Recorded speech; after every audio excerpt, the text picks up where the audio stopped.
Inigo arrive au ranch et retrouve Lomli. Il lui raconte que lorsque Matteo lui a envoyé un message pour lui annoncer sa présence, il n'y croyait pas. Les deux hommes évoquent leurs souvenirs d'enfance et le temps où ils passaient leur journée ensemble. Inigo rappelle qu'ils ont fini par être abandonnés, même s'il ne peut plus venir aussi souvent qu'avant.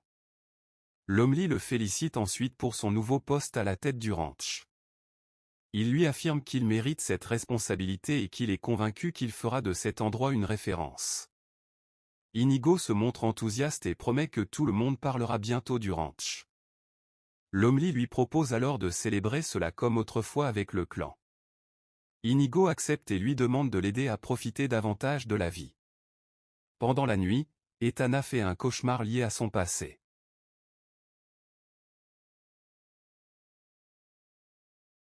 Bouleversée, elle descend chercher un verre d'eau. Le lendemain matin, dans les couloirs, Lomli croise Etana et lui saisit le bras pour l'arrêter. Elle lui demande aussitôt de ne pas la toucher. Lomli lui dit qu'il a l'impression de la connaître depuis longtemps et qu'il finira par se souvenir d'où. Etana répond qu'il doit sûrement la confondre avec quelqu'un d'autre avant de s'éloigner. Dans la cuisine, Michaela annonce à Clementina et Juventino qu'Eloïsa est gravement malade. Elle explique que Luciano lui a demandé de les mettre au courant. Juventino comprend alors pourquoi la famille se rendait aussi souvent à l'hôpital. La conversation dérive rapidement vers les nombreux malheurs qui ont frappé la famille. Michaela évoque les séparations, les scandales et les problèmes successifs qui se sont accumulés. Plus tard, dans le bureau, Matteo révèle à ses frères qu'il a demandé au docteur un rapport complet sur l'état de santé d'Eloïsa. Bruno estime qu'ils ont le droit de connaître la vérité après tout ce qui leur a été caché.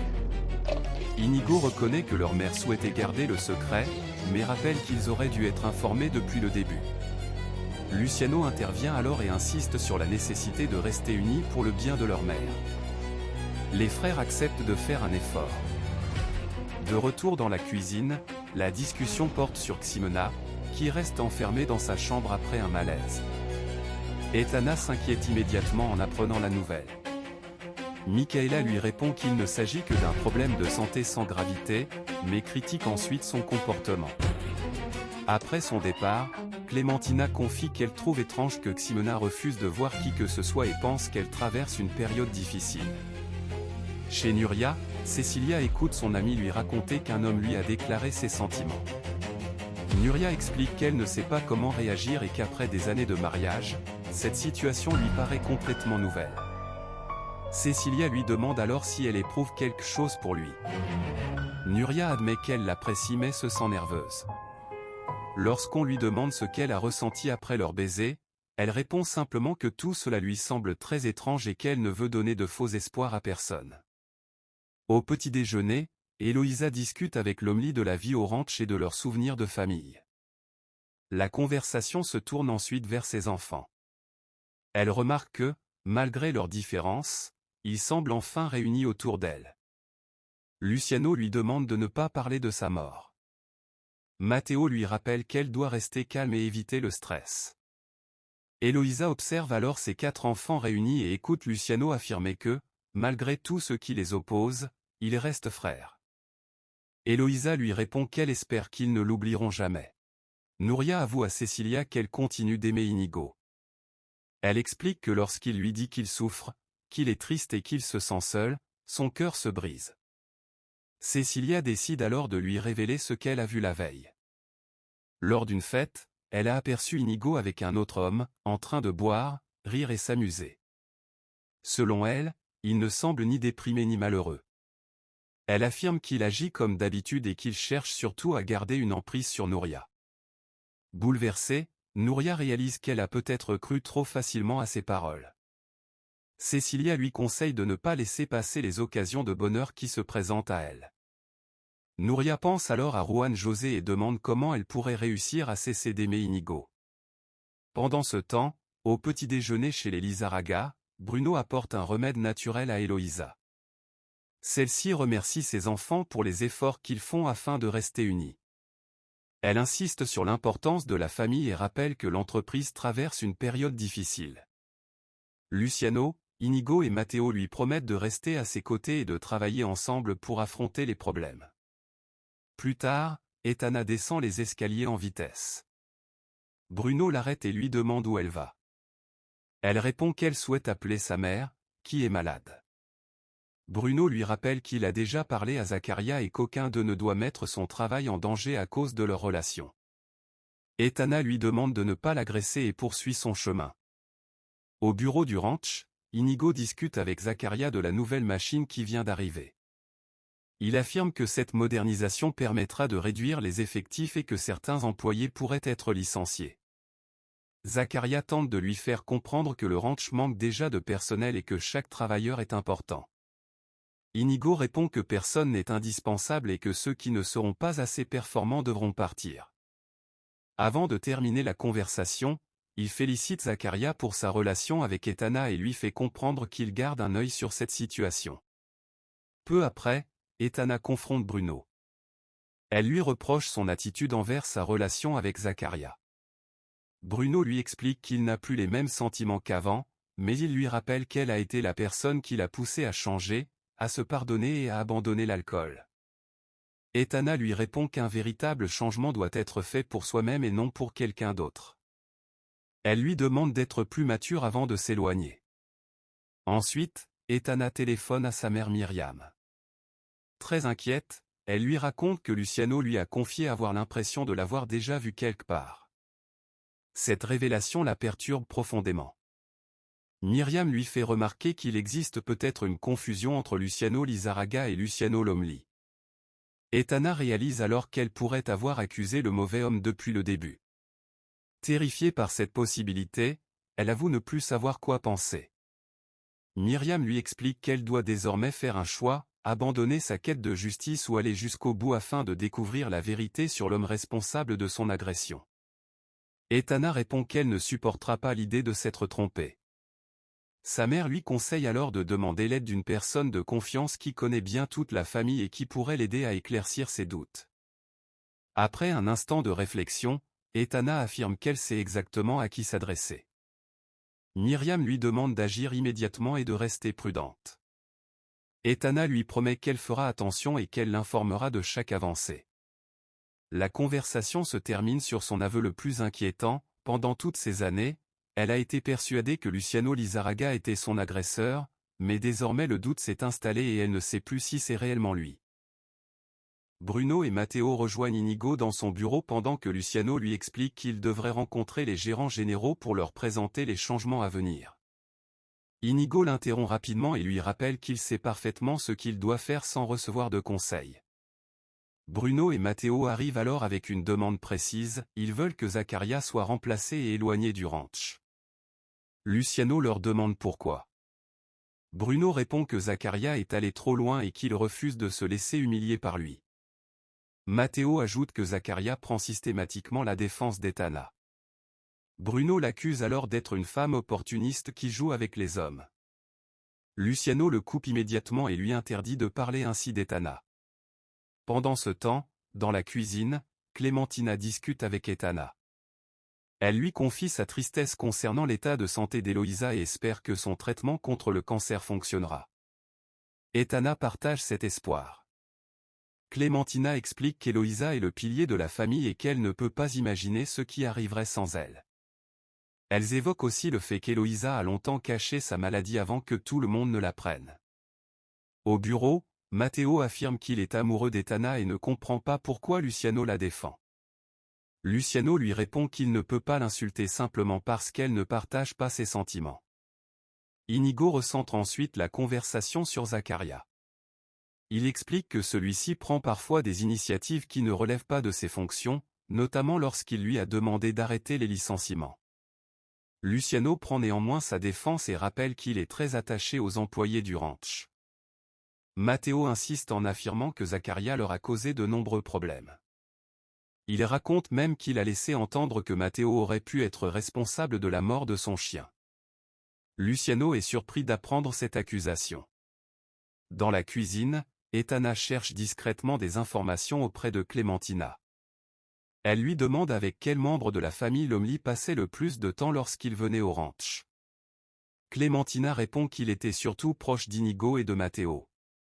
Elle précise également que Luciano et Lomli ne s'entendaient pas du tout. Etana apprend ensuite que Lomli n'était plus revenu depuis de nombreuses années. Clémentina trouve cela étrange et pense qu'un événement important a peut-être eu lieu lors de sa dernière visite. Elle parle aussi de la fête de San Benito, la célébration préférée de tous au ranch.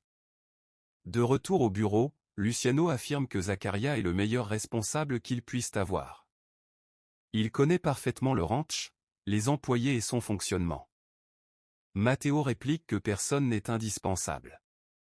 Luciano répond qu'il parlera lui-même à Zaccaria avant de prendre une décision. Inigo lui rappelle alors que c'est lui qui dirige désormais le ranch et que les décisions lui appartiennent. Luciano maintient qu'il a le droit de signaler une mauvaise décision lorsqu'il en voit une.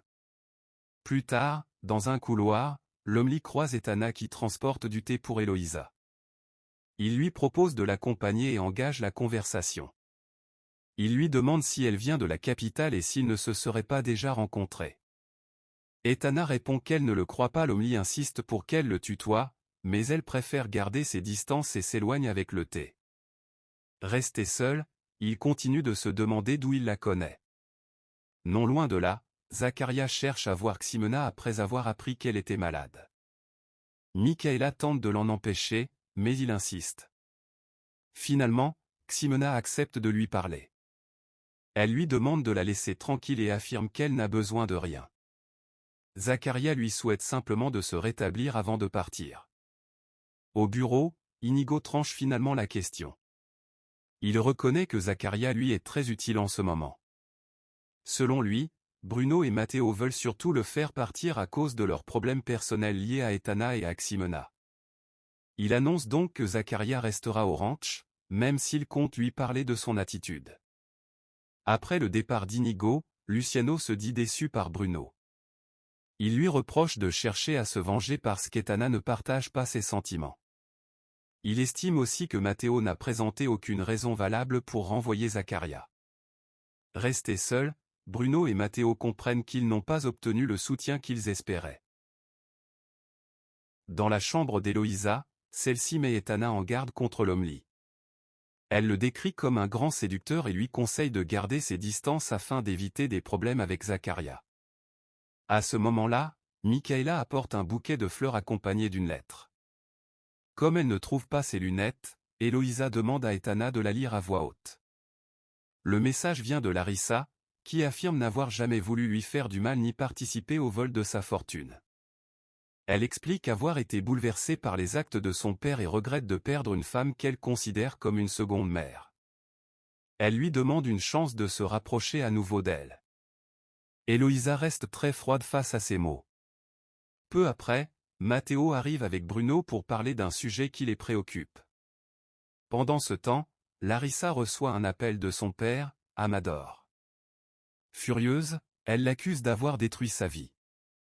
Elle lui reproche d'être responsable de sa situation, du rejet qu'elle subit et des problèmes qui ont éclaté autour d'elle. Amador tente de se justifier en affirmant qu'il a agi pour sauver l'entreprise et assurer leur avenir. Il lui conseille de quitter le Mexique dès qu'elle le pourra pour le rejoindre. Larissa refuse de l'écouter, lui dit qu'elle le déteste et lui demande de ne plus jamais la contacter. Chez les Lizarraga, Bruno et Matteo demandent à Eloïsa d'intervenir contre Zaccaria. Ils estiment qu'il a dépassé les limites et qu'il est temps de l'éloigner définitivement du ranch. Eloïsa refuse catégoriquement. Elle rappelle que la famille Castillo est intouchable et qu'elle ne permettra à personne de s'en prendre à eux. Selon elle, ses fils devraient consacrer leur énergie à soutenir Inigo dans la gestion de l'entreprise plutôt qu'à poursuivre leur conflit avec Zaccaria. Malgré l'insistance de Bruno, elle met fin à la discussion et confirme que Zaccaria restera. Plus tard, Etana apporte ses médicaments à Eloïsa. Celle-ci lui demande si Zaccaria est affecté par les récents licenciements. Etana répond que oui. Eloïsa lui confie alors qu'elle sait que des tensions existent entre lui et certains de ses enfants. Elle lui demande de lui transmettre un message, il doit contrôler son tempérament et éviter les affrontements. Elle précise que Bruno et Matteo souhaitent son départ et qu'elle ne pourra pas toujours le protéger, même si elle considère toujours la famille Castillo comme intouchable. Au même moment, Matteo rend visite à Ximena. Il lui explique qu'il a parlé de Zaccaria à ses frères et à sa mère mais que, pour l'instant, rien ne peut être fait contre lui en raison des liens qui unissent sa famille au propriétaire du ranch.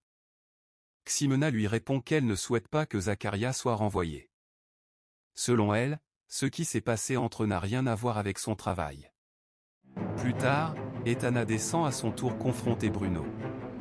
Elle lui reproche de vouloir s'en prendre à Zaccaria pour des raisons personnelles et lui rappelle qu'il a toujours été un excellent employé. Bruno refuse de l'entendre et affirme que Zaccaria se cache derrière elle. Etana le défend et lui demande de ne pas faire payer à Zaccaria sa colère. La conversation devient plus tendue lorsque Bruno lui demande si elle aime réellement Zaccaria. Etana répond sans hésiter que oui. Blessé, Bruno l'accuse alors de jouer avec les sentiments des hommes et d'être très différente de l'image qu'elle donne. Etana lui ordonne de la respecter et lui rappelle que sa vie privée ne le regarde pas. Bruno se traite lui-même d'idiot pour être tombé amoureux d'elle. Etana lui répond qu'elle aussi a commis des erreurs, mais elle l'avertit qu'elle ne tolérera plus ni les insultes ni les mauvais traitements. Elle exige qu'il lui parle désormais avec respect.